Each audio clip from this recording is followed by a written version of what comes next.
Welcome to day 2,700 of What Shift You Now. Today we're talking about, and all this month, we're focusing on the mental health or mental area and aspect of the life framework that I use. I share a 9-part life framework with my coaching students, with my family and friends, with people I come in contact with pretty much anyone who will listen, because it has been such a powerful framework for me to eliminate the chaos and the noise and the distractions in my life. Our world has gotten busier and busier and faster paced. And if we're trying to keep up with everything, which I used to try to do, it's like doing my taxes. I used to try to do everything about my taxes by myself. But as it got more complicated, as I had a family, as I added businesses, as I did different things, and worked in corporate America, it got to the point where, and the tax codes change every year. It got to the point where I just was like, no, I have to break down and actually hire a specialist that can help me with that, which is one of the best decisions I ever made. I was with them for 25 years and don't use them anymore because my life has changed. But back then, it was imperative that I got help with that because I needed somebody with a detailed expertise and I could let it go because we don't have to control everything ourselves. I used to be much more of a control freak than I am now. Now it's more about flow for me than it is control.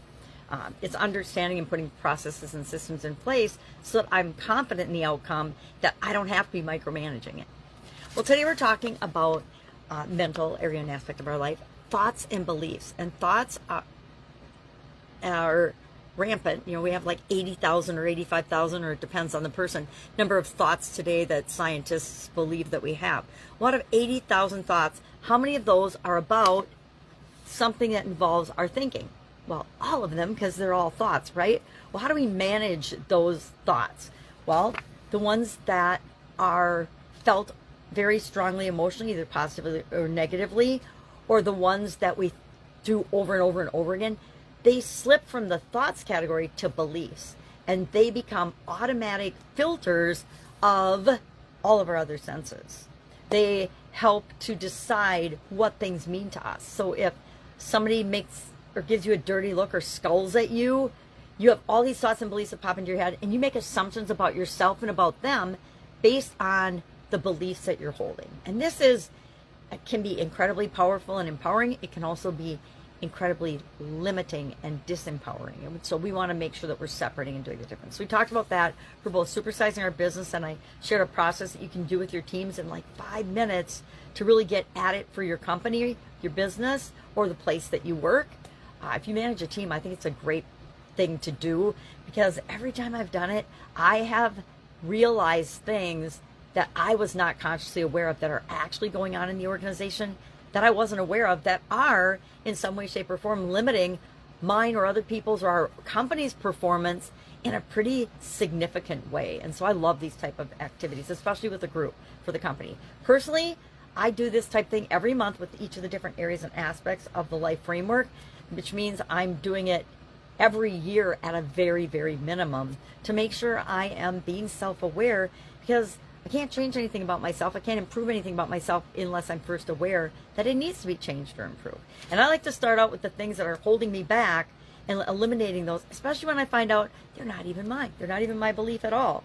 It's a belief that I adopted from someone else, which is crazy to think that we can absolutely positively do that. And I had a sample of that yesterday when my granddaughter was very upset about dying. And she got out of the tub. Well, it turns out she had swallowed some bathwater and she was afraid she was going to die because of that. And she wasn't going to grow up and be big and be able to tell us things, which was heartbreaking, but it was also very eye-opening in, and I'm probably the biggest culprit about warning and being careful and being safe and safety first. I've been that way with my kids, and now I find I'm even like that on steroids with my grandkids. And I found out working with a coach that isn't even my belief. It was a belief that I got from my grandmother. My mother got it from her mother, and I got it from my mother and grandmother, so I got a double whammy of it, and I just needed to let it go. And I'm not perfect, but I'm better than I was before I worked with this coach. So what else is going on? It's 4th of July week here in the United States. We're celebrating. It was Canada Day yesterday, so happy Canada Day yesterday to all my Canadian friends today.